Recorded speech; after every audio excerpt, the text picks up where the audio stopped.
இருக்க எனக்கென்ன கவலை, எப்போதும் உன் பிள்ளை எனக்காய் உனக்கன்றோ கவலை.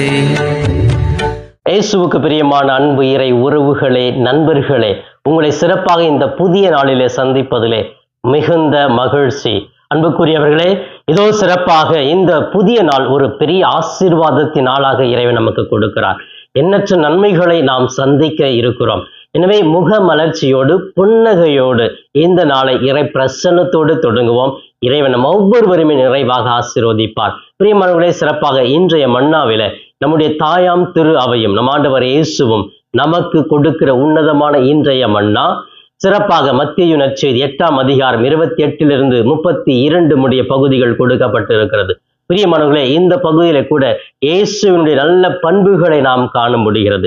இயேசு எப்படிப்பட்டவராக இருக்கிறார், யாருக்காக வந்தார், என்ன பணி செய்ய போகிறார் என்ற ஒரு நல்ல பண்புகளைத்தான் சிறப்பாக இந்த நற்செய்தியை நாம் படிக்கிறோம். அன்புக்குரியவர்களே, இந்த நற்செய்தி நாம் படிக்கிற பொழுது இயேசு கிறிஸ்து செல்லுகிற வழியிலே கல்லறையிலிருந்து வெளிவந்த இருவர் தீய ஆவியால் ஆட்கொள்ளப்பட்டவர்களாக அனைவருமே விரட்டி ஓட்டி கொண்டிருக்கிறார்கள். அந்த வழி இயேசு வருகிற பொழுது இயேசுவை பார்த்து இந்த பேய்கள் பயப்படுகிறது. எனவே இயேசு இந்த பேய்களை அந்த இருவர் மத்தியிலிருந்து ஓட்டுகிறார். அந்த நிகழ்வு தான். பிரியமானவர்களே, இதோ சிறப்பாக இந்த நற்செய்தி படிக்கிற பொழுது 3 நல்ல பண்புகளை நாம் கற்றுக்கொள்ளலாம்.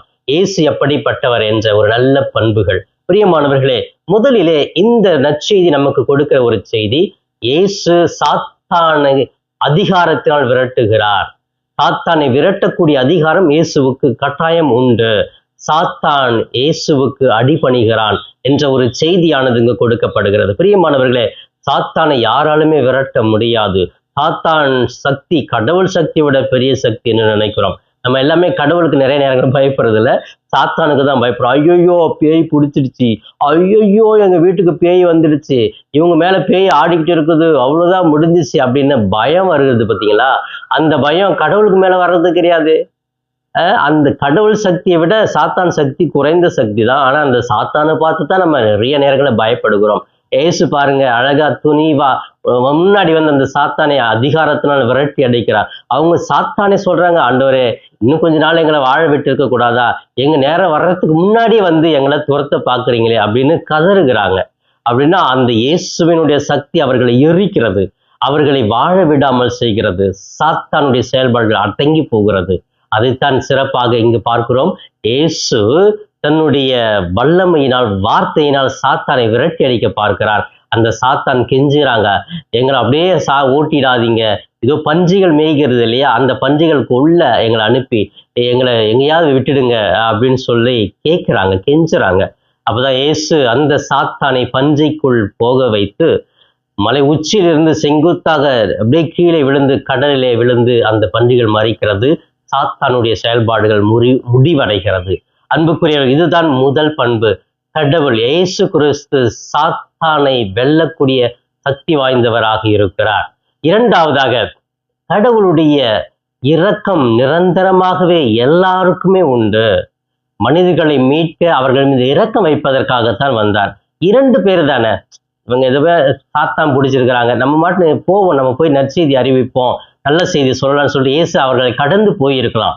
ஆனா அந்த 2 மனிதர்களை பார்த்து, அந்த பிள்ளைகளை பார்த்து, ஐயோ 2 பிள்ளைகளாச்சே, இவர்களை காப்பாற்ற வேண்டும் என்று எவ்வளவு துன்பத்தில் இருப்பாங்க. இந்த சாத்தான் இவர்களை ஆதிக்கம் செய்கிறான். இரவு நேரத்துலலாம் அப்படியே அந்த சுடுகாட்டுல தான் இருக்கிறாங்க. எல்லாரையுமே துன்புறுத்திருக்கிறாங்க, உடலை கிழிச்சிக்கிறாங்க. இவ்வளோ கஷ்டப்படுற அந்த 2 சகோதரர்களை பார்த்து இயேசு பரிவு கொள்கிறார். இரக்கம் கொண்டு அவங்க கிட்ட போயிட்டு அந்த சாத்தான் இடத்திலிருந்து விடுதலை கொடுக்கிறார், அந்த மனிதர்களை மீட்கிறார். இதுதான் கடவுளுடைய மிகப்பெரிய ஒரு இரக்கமாக இருக்கிறது. எந்த சூழ்நிலை வந்தாலும், எப்படிப்பட்ட துன்பத்தில் இருந்தாலும், எப்படிப்பட்ட சாத்தானுடைய ஆதிக்கத்தில் நம்ம வாழ்ந்திருந்தாலும், நம்மை மீட்க இயேசு இரக்கத்தோடு வருகிறார் என்ற ஒரு நற்செய்தியை ஆழமாக பதிவிடுகிறது இந்த நற்செய்தி. பிரியமானவர்களே, இறுதியாக இந்த நற்செய்தி நமக்கு கொடுக்கிற செய்தி மக்களுடைய பயம். மக்கள் பயப்படுறாங்க, ஐயோ இந்த சாத்தானை பன்றிக்குள்ள போக சொல்லி அவர் இந்த பன்றிகள் எல்லாமே சாகடிச்சுட்டாரே, இனி இவர் இந்த பக்கமே வரக்கூடாது அப்படின்னு பயப்படுறாங்க. ஏன் பயம் தெரியுமா? அவங்க எல்லாம் பன்றி மேய்க்கிறவர்கள். திரும்பவும் இந்த பக்கம் வந்தாருன்னா, ஐயோ எங்களுக்கு நாங்க பன்றி வளர்த்துட்டு இருக்கிறோம், இந்த பன்றி எல்லாமே சாகடிச்சிருவாரே அப்படின்னு சொல்லிட்டு தயவு செய்து திரும்ப இந்த பக்கம் வந்துடாதீங்க இயேசுவே அப்படின்னு சொல்லி பயப்படுறாங்க. பிரியமானவர்களே, ஏன் அந்த பயம்? அந்த பன்றிகள் இழக்கப்படும் என்ற பயமே ஒழிய ஐயோ மீண்டு வந்தார்னா இவரு இந்த பேய் ஓட்டிட்டு இருப்பாருன்னு பயப்படல. பிரியமானவர்களே, அவர்களுக்கு வாழ்வாதாரம் அந்த பன்றி மேய்ச்சி தான், அதை வளர்த்து தான் வாழ்றாங்க. அப்ப இயேசு வந்து பேய்கள் எல்லாமே அந்த பன்றிக்குள்ள அனுப்பி அவர்கள் எல்லாத்தையும் சாகடிச்சிட்டான்னா அவருடைய வாழ்வாதாரம் என்ன ஆகும் அப்படின்னு இவர்களுக்குள் ஒரு சுய எண்ணத்தினால வருகிற பயமே ஒழிய மற்ற பயம் கிடையாது. பிரியமானவர்களே, இந்த நற்செய்தியை படிக்கிற பொழுது சாத்தானை முறியடிக்கும் சக்தி இயேசுவுக்கு உண்டு என்று நமக்கு நினைவுபடுத்துகிறது, ஒரு பெரிய ஆற்றலை கொடுக்கிறது. பிரியமானவர்களே, இதோ அந்த 2 சகோதரர்கள் சாத்தானால் ஆதிக்கம் செலுத்தப்பட்டிருந்தார்கள். நாம் எப்படிப்பட்ட சாத்தானால் இன்னைக்கு உள்ளத்திலே சூழ்ந்து வாழ்ந்து கொண்டிருக்கிறோம்? நம்மை எந்த சாத்தான் ஆட்கொள்ளுகிறான்? மேபி நம்ம சாத்தானை போல அப்படி கத்தி ஆரவாரம் செய்யல, பரபரப்பா இல்லை, நம்ம குத்திக்கல. ஆனா நமக்குள்ள சாத்தான் இருக்கிறான். என்ன சாத்தான்? பிறரை கெடுக்க வேண்டும், பிறருடைய பெயரை நாம் கெடுத்து விட வேண்டும், பிறரை அழித்து நான் மட்டும் வாழ வேண்டும், பொறாமைப்படுவது, பிறர் நன்றாக இருக்கக்கூடாது என்று நினைப்பது, இப்படிப்பட்ட சாத்தான் நம்முடைய வாழ்க்கையில் இருக்கிறான். அந்த சாத்தானை எல்லாம் விரட்டி அடிக்க வேண்டும். அதுதான் இயேசுவால் தான் முடியும். நம்ம இயேசுகிட்ட வந்தோம், இயேசு மீது நம்பிக்கை வைத்தா நமக்குள் இருக்கிற சாத்தான் தேவையில்லாத குணங்களை எல்லாம் எடுத்து போட்டு அதை கடலுக்குள் தள்ளி அழிக்கக்கூடிய சக்தி இயேசுவுக்கு மட்டும் தான் உண்டு என்ற உயர்ந்த பண்பை இயேசு கிறிஸ்து நமக்கு கொடுக்கிறார். அன்புக்குரியவர்களே, சிறப்பாக இன்றைய மன்னாவிலே இது ஒரு நல்ல ஒரு செய்தி. சாத்தானால் நாம் சூழப்பட்டிருந்தால், சாத்தானுடைய செயல்பாடுகள் நாம் சூழப்பட்டிருந்தால் கடவுள் நம்மை விடுவிக்க வருவார், அவருடைய இரக்கத்தை காட்டுவார். நாம் பயப்படாமல் அவரை நோக்கி செல்லுவோம், அவரை நமது வாழ்க்கைக்கு அழைத்து கொண்டு நம்மோடு தங்க வைப்போம், அவர் நம்மை வழி நடத்துவார். இதோ சிறப்பாக இந்த நாளை இறைவன் பாதம் ஒப்பு கொடுத்து கண்களை மூடி ஜெபிக்கலாமா? எங்களை நேசிக்கும் எங்கள் தாயும் தந்தையுமான இறைவா, உம்மை போற்றுகிறோம், வாழ்த்துகிறோம், ஆராதிக்கிறோம், நன்றி கூறுகிறோம். அன்பு தெய்வமே, இந்த புதிய நாளுக்காக நன்றி. இதோ சிறப்பாக இன்றைய மன்னா என்ற இந்த நிகழ்ச்சியை பார்த்து ஜெபித்து கொண்டிருக்கிற ஒவ்வொரு பிள்ளைகளையும் தொட்டு அபரிவிதமாக ஆசீர்வதிப்பீராக. உமது இரக்கத்தை இந்த மக்கள் மீது பொழிவீராக. இயேசுவே, சிறப்பாக இன்றைய மன்னாவிலே இந்த உணவின் மூலமாக அந்த சாத்தான் மீது அதிகாரம் கொண்டு அதை அடக்கி அழித்தீரே, அதை போன்று சாத்தானால் சில நேரங்கள் நாம் சூழப்பட்டிருக்கிறோம்.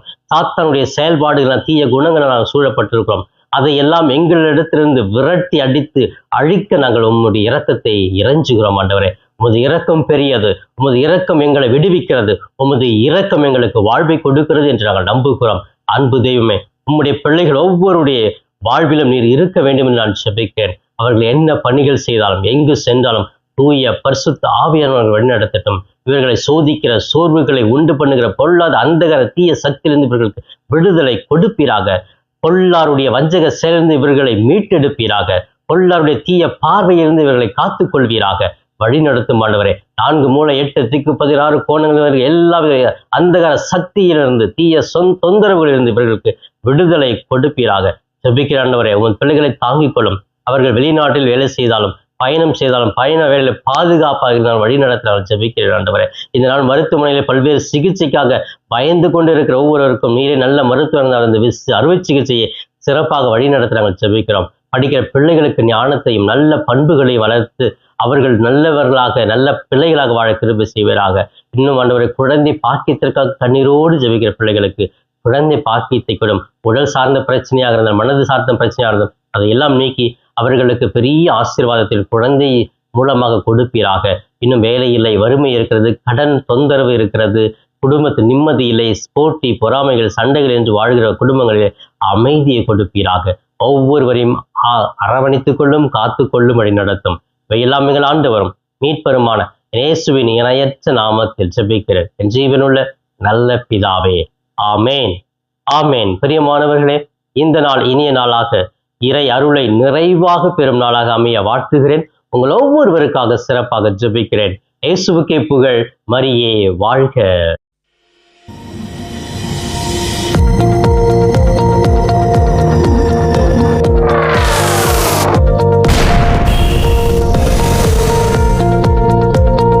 நண்பர்களே, இந்த காணொளியின் மூலமாக உங்களை சந்திப்பதில் மிகுந்த மகிழ்ச்சி. இந்த காணொளியை முழுமையாக பார்த்த உங்களை வாழ்த்துகிறேன். தொடர்ந்து ஃபாதர் தாஸ் கேப் யூடியூப் சேனலை பாருங்கள், ஜெபியுங்கள், இறைவன் மீது இருக்கிற நம்பிக்கையை ஆழப்படுத்துங்கள். உங்களுக்காக தொடர்ந்து ஜெபிக்கிறேன். இறை ஆசிர் என்றும் உங்களோடு இருக்கட்டும். இறைவனுடைய அமைதி உங்கள் உள்ளத்திலே குடிகொள்ளட்டும். உங்களுடைய குடும்பம் சமாதானத்தோடு வாழட்டும். நீங்கள் எடுக்கிற ஒவ்வொரு முயற்சிகளும் ஆசீர்வதிக்கப்பட நான் தொடர்ந்து ஜெபிக்கிறேன். தொடர்ந்து இந்த சேனல் ஃபாதர் தாஸ் கேப் யூடியூப் சேனலை சப்ஸ்கிரைப் செய்துவிட்டு தொடர்ந்து வருகிற ஒவ்வொரு காணொளியும் பார்த்து இந்த யூடியூப் சேனலை தாங்கும்படி உங்களை பாசத்தோடு கேட்டுக்கொள்கிறேன். நன்றி.